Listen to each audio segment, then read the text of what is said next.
ಒಂದೇ ಭಾರತ್ ಟ್ರೈನ್ನಲ್ಲಿ ಮೋಟ್ರಲ್ಲಿ ಇರ್ತಕ್ಕಂಥ ಕಾಪರ್ ವಿಶೇಷತೆಯಿಂದ ಹೊಂದಿರಬೇಕಾಗುತ್ತೆ. ತುಮಕೂರಿನಿಂದ ಹೋಗ್ತಕ್ಕಂಥ ಕಾಪರ್ ಅದರಿಂದ ಒಂದೇ ಭಾರತ್ ಮೋಟರ್ ಚಲಿಸ್ತಾ ಇದೆ ಅಂತ ಹೇಳಿದ್ರೆ ತುಮಕೂರಿನವರಿಗೆಲ್ಲ ಬಹಳ ಖುಷಿ ಆಗುತ್ತೆ ಅದನ್ನು ಕೇಳಿದಾಗ. ಈಗ ಇಂಡಿಯನ್ ರೈಲ್ವೇಸ್ಗೆ ನೀವು ಈ ಥರ ಬೆಸ್ಟ್ ಕ್ವಾಲಿಟಿ ಕಾಪರ್ನ ಕೊಡ್ತೀರಾ ಅಂತ ಅವ್ರಿಗೆ ಹೇಗೆ ಗೊತ್ತಾಯ್ತು? ನಾವು ಒಂದು ಸ್ಯಾಂಪಲನ್ನು ಪ್ರೊಡ್ಯೂಸ್ ಮಾಡಿ ಅವರಿಗೆ ನಾವು ಸಬ್ಮಿಟ್ ಮಾಡಬೇಕು. ಆ ಸ್ಯಾಂಪಲನ್ನು ಅವರು ಒಂದಲ್ಲ ಎರಡಲ್ಲ 3 ಸಾರಿ ಅದನ್ನು ಟೆಸ್ಟ್ ಮಾಡಿದಾಗಲೂ ಸಹ 3 ಸಾರಿ ಸಹ ನಮ್ಮ ಸ್ಯಾಂಪಲ್ಗಳು ಅದನ್ನು ಪಾಸ್ ಆಗಿರ್ತಕ್ಕಂಥದ್ದು. 180 ಟ್ರೈನ್ಗಿಂತ ಹೆಚ್ಚಾಗಿ ಅದು ಬರ್ತಾ ಇದೆ. ಅದು ಎಲ್ಲ ಟ್ರೈನಲ್ಲೂ ಸಹ ಇವತ್ತಿನವರೆಗೂ ಸಹ ಅದು ನಮ್ಮದೇ ಕಾಪರ್ ಇದೆ ಅಂತ ಹೇಳ್ಕೊಳ್ಳೋದಕ್ಕೆ ಭಾಳ ಹೆಮ್ಮೆ ಆಗುತ್ತೆ.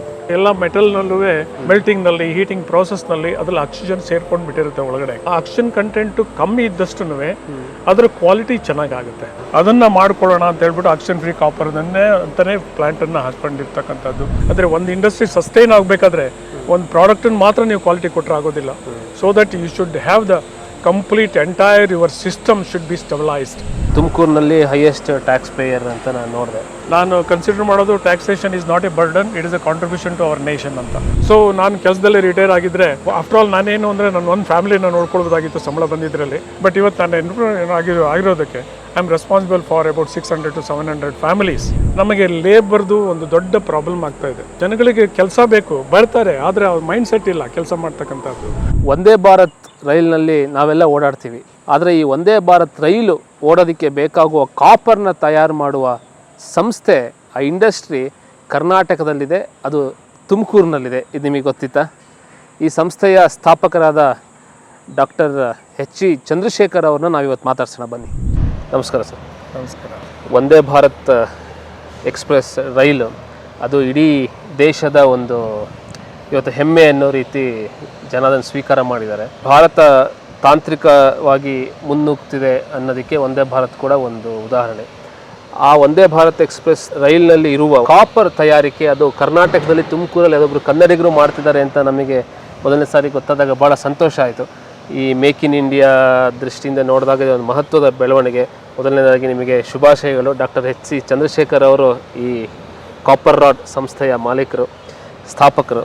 ಇದು ಎಲ್ರಿಗೊಂದು ಭಾಳ ಕುತೂಹಲ ಇರುವ ಈ ಒಂದೇ ಭಾರತ್ ಎಕ್ಸ್ಪ್ರೆಸ್ನಲ್ಲಿ ಕಾಪರ್ ನಿಮ್ಮ ಕಂಪ್ನಿದು, ನಿಮ್ಮ ಇಂಡಸ್ಟ್ರಿದು ಹೋಗ್ತಾ ಇದೆ, ಅದ್ರ ಬಗ್ಗೆ ಒಂದ್ಸಲಿ ಹೇಳಿ, ಆಮೇಲೆ ನಾವು ಒಟ್ಟು ಸಂಸ್ಥೆ ಬಗ್ಗೆ ತಿಳ್ಕೊಳ್ಳೋಣ. ನಮಸ್ಕಾರ ಶಶಾಂಕ್ ಭಟ್ರೆ. ತಾವು ಒಂದೇ ಭಾರತ್ ಎಕ್ಸ್ಪ್ರೆಸ್ಗೆ ಕಾಪರ್ನ ಕೊಡ್ತಕ್ಕಂಥ ವಿಷಯದಲ್ಲಿ ತಾವು ಕೇಳ್ತಾ ಇದ್ದೀರಾ. ಸಾಕಷ್ಟು ನಾವು ಪ್ರಾಡಕ್ಟ್ಗಳನ್ನು ಮಾಡ್ತಾ ಇದ್ವಿ, ಕಾಪರ್ನಲ್ಲಿ ಇರ್ತಕ್ಕಂಥ ಪ್ರಾಡಕ್ಟ್ಗಳನ್ನು ಮಾಡ್ತೀವಿ. ಅದರಲ್ಲಿ ಈ ಒಂದೇ ಭಾರತ್ ಸಹ ಒಂದು ವಿಶೇಷತೆಯನ್ನು ಹೊಂದಿರ್ತಕ್ಕಂಥ ಒಂದು ಪ್ರಾಡಕ್ಟನ್ನು ನಾವು ಕೊಡ್ತಾ ಇದ್ವಿ. ಇಂಡಿಯನ್ ರೈಲ್ವೇಸ್ಗೆ ಡೈರೆಕ್ಟಾಗಿ ಕೊಡ್ತಾ ಇಲ್ಲ, ಆದರೆ ಅದನ್ನು ಮೋಟರ್ ಯಾರು ಮ್ಯಾನುಫ್ಯಾಕ್ಚರ್ ಮಾಡ್ತಾ ಇದ್ದಾರೆ ಅದಕ್ಕೆ ಬೇಕಾಗಿರ್ತಕ್ಕಂಥ ಕಾಪರ್ನ ನಾವು ಕೊಡ್ತಾ ಇದ್ವಿ. ಅದಕ್ಕೆ ಕ್ವಾಲಿಫೈ ಆಗಬೇಕಾದ್ರೆ ಬಹಳ ಒಂದು ವಿಶೇಷತೆಯಿಂದ ಕ್ವಾಲಿಫೈ ಆಗಬೇಕಾಗಿತ್ತು. ಅದರಲ್ಲಿ ನಮ್ಮ ಇಂಡಿಯನ್ ರೈಲ್ವೇಸ್ಗೆ ನಾವು ಟ್ರ್ಯಾಕ್ಷನ್ ಮೋಟರ್ಗೆ ಕಾಪರ್ಗಳನ್ನು ಕೊಡೋದಕ್ಕೆ ಅದಕ್ಕೆ ನಮ್ಮ ಹತ್ರ ಜನರಲ್ ಆಗಿ ಅಪ್ರೂವಲ್ ಇರ್ತಕ್ಕಂಥದ್ದು ಒಂದು ವಿಷಯ.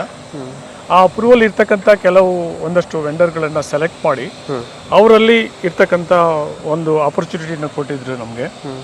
ನಾವು ಒಂದು ಸ್ಯಾಂಪಲನ್ನು ಪ್ರೊಡ್ಯೂಸ್ ಮಾಡಿ ಅವರಿಗೆ ನಾವು ಸಬ್ಮಿಟ್ ಮಾಡಬೇಕು. ಆ ಸ್ಯಾಂಪಲನ್ನು ಅವರು ಅಲ್ಲಿ ಫ್ರಾನ್ಸ್ನಲ್ಲಿ ಇರ್ತಕ್ಕಂಥ ಒಂದು ಲ್ಯಾಬೊರೇಟರಿನಲ್ಲಿ ಅದನ್ನು ಟೆಸ್ಟ್ ಮಾಡ್ತಕ್ಕಂಥ ವಿಶೇಷ ಅಂಥ ಒಂದು ಇದರಲ್ಲಿ ನಮ್ಮದು ಒಂದು ಸ್ಯಾಂಪಲ್ ಹೋಗಿತ್ತು, ಬೇರೆಯವ್ರದ್ದು ಸ್ಯಾಂಪಲನ್ನು ಅದಕ್ಕೆ ಕಳಿಸಿದ್ರು.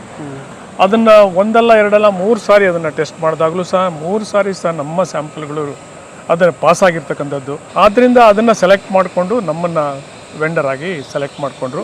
ಈಗ ಇಂಡಿಯನ್ ರೈಲ್ವೇಸ್ಗೆ ನೀವು ಈ ಥರ ಬೆಸ್ಟ್ ಕ್ವಾಲಿಟಿ ಕಾಪರ್ನ ಕೊಡ್ತೀರಾ ಅಂತ ಅವ್ರಿಗೆ ಹೇಗೆ ಗೊತ್ತಾಯಿತು? ನಾವು ಸಪ್ಲೈ ಮಾಡಿದಾಗ ಪರ್ಫಾರ್ಮೆನ್ಸಲ್ಲೇ ಗೊತ್ತಾಗುತ್ತೆ. ಇಂಡಿಯನ್ ರೈಲ್ವೇಸ್ಗೆ ಕೊಡ್ತಕ್ಕಂಥ ಕಾಪರ್ನ ಕ್ವಾಲಿಫೈ ಆಗಬೇಕು. ಸ್ಟೇಜ್ ಬೈ ಸ್ಟೇಜ್ ಇದೆ ಅದು ಕ್ವಾಲಿಫಿಕೇಷನ್ಗೆ.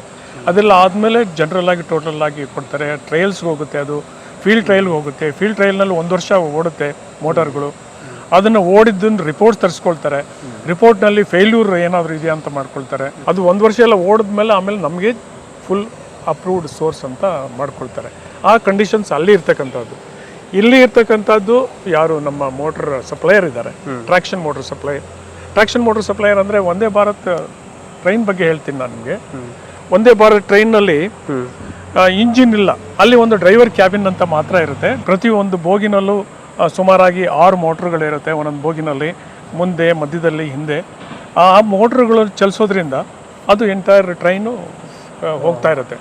ಆ ಮೋಟ್ರುಗಳೇನಿದೆ, ಚಲಿಸೋ ಮೋಟ್ರಲ್ಲಿ ಇರ್ತಕ್ಕಂಥ ಕಾಪರು ವಿಶೇಷತೆಯಿಂದ ಹೊಂದಿರಬೇಕಾಗುತ್ತೆ. ಅಂದರೆ ನೀವು ಇಲ್ಲಿ ಯೋಚನೆ ಮಾಡಿ, ಆ ಕಾಪರ್ನ ಶಕ್ತಿ ಏನಿರಬೇಕು, ಅದರ ಕ್ವಾಲಿಟಿ ಏನಿರಬೇಕು. ಯಾಕೆ ಅಂತ ಹೇಳಿದ್ರೆ ಅದರಿಂದನೇ ಟ್ರೈನ್ ಚಲಿಸಬೇಕಾಗುತ್ತೆ. ತುಮಕೂರಿನಿಂದ ಹೋಗ್ತಕ್ಕಂಥ ಕಾಪರ್ ಅದರಿಂದ ಒಂದೇ ಭಾರತ್ ಮೋಟರ್ ಚಲಿಸ್ತಾ ಇದೆ ಅಂತ ಹೇಳಿದ್ರೆ ತುಮಕೂರಿನವರಿಗೆಲ್ಲ ಬಹಳ ಖುಷಿ ಆಗುತ್ತೆ ಅದನ್ನು ಕೇಳಿದಾಗ. ಈ ಒಂದೇ ಭಾರತ್ ಸುಮಾರು ಟ್ರೈನ್ಗಳಿದೆ ದೇಶಾದ್ಯಂತ.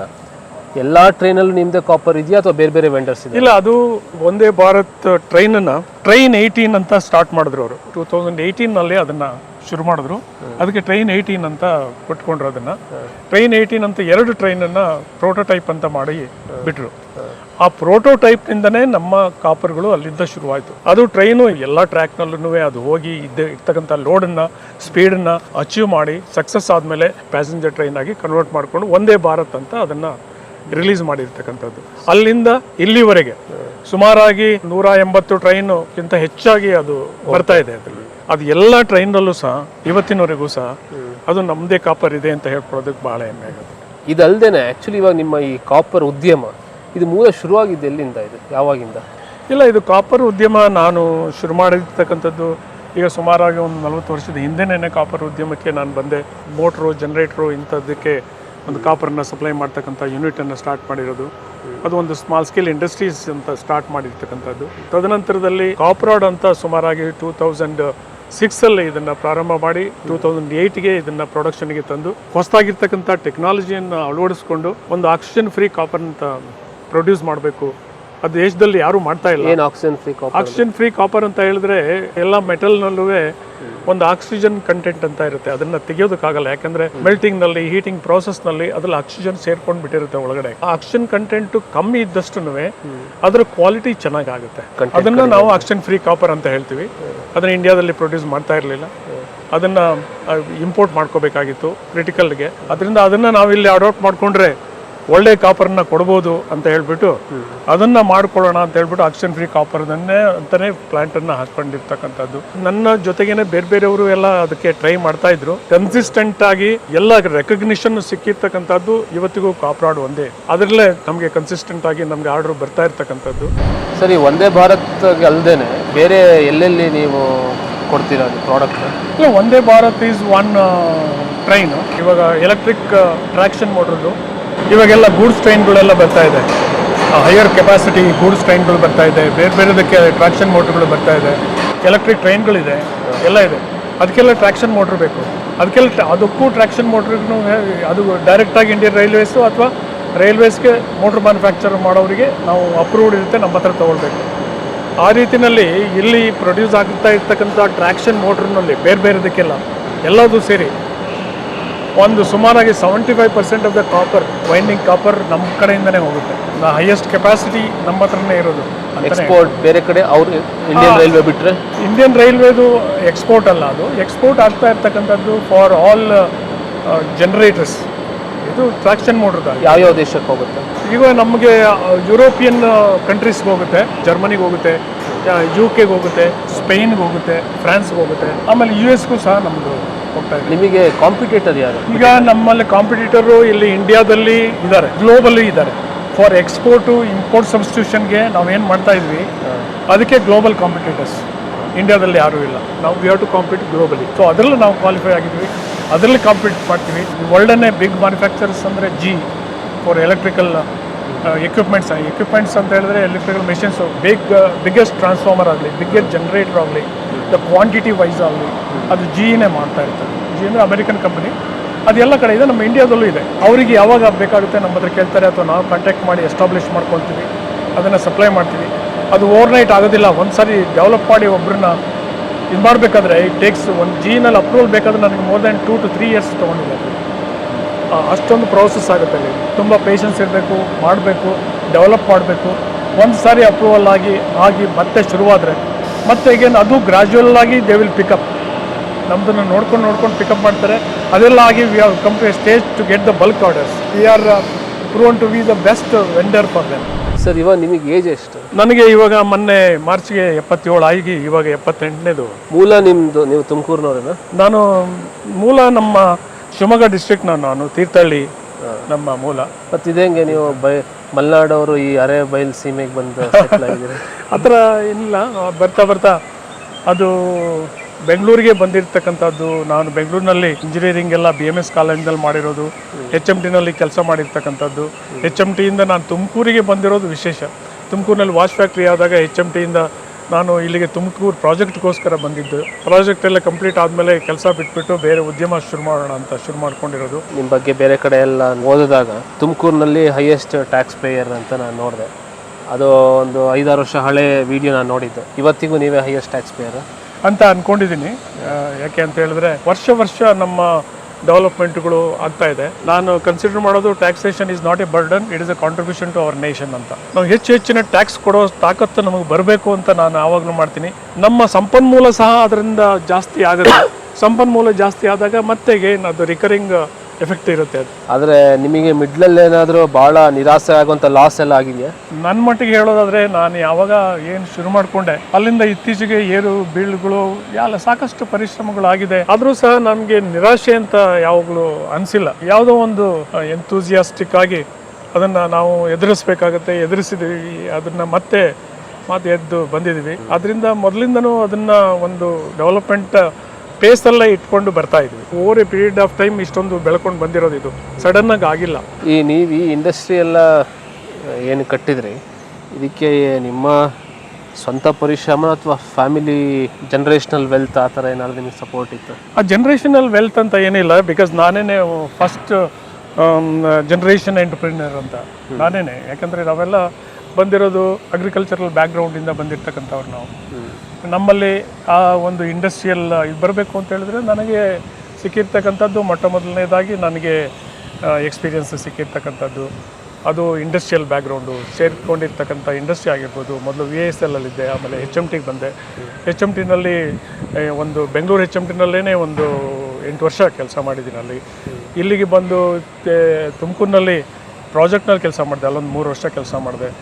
ಈ ಒಂದು ಇಂಡಸ್ಟ್ರಿಯಲ್ ಎಕ್ಸ್ಪೀರಿಯನ್ಸ್ ಇದೆಯಲ್ಲ, industrial experience has change mind set to the complete to become an industrialist. ಕಾಪ್ ಕಾರ್ಡ್ ದೃಷ್ಟಿಯಿಂದನೂ ಇರ್ಬೋದು ಅಥವಾ ಇನ್ನೇನಾದ್ರು ಹೊಸ ಯೋಜನೆಗಳು ಇರ್ಬೋದು. ಒಟ್ಟು ಏನು ಮುಂದೇನು ಮಾಡಬೇಕು? ಯಾಕೆ ನೀವು ಹೇಳಿದ್ರಿ ಪ್ರತಿ ವರ್ಷ ಡೆವಲಪ್ಮೆಂಟ್ಗೆ ಅಂತ ಇಷ್ಟೊಂದು ಭಾಗವನ್ನು ತೆಗೆದಿರ್ತೀವಿ ನಾವು ಅಂತ.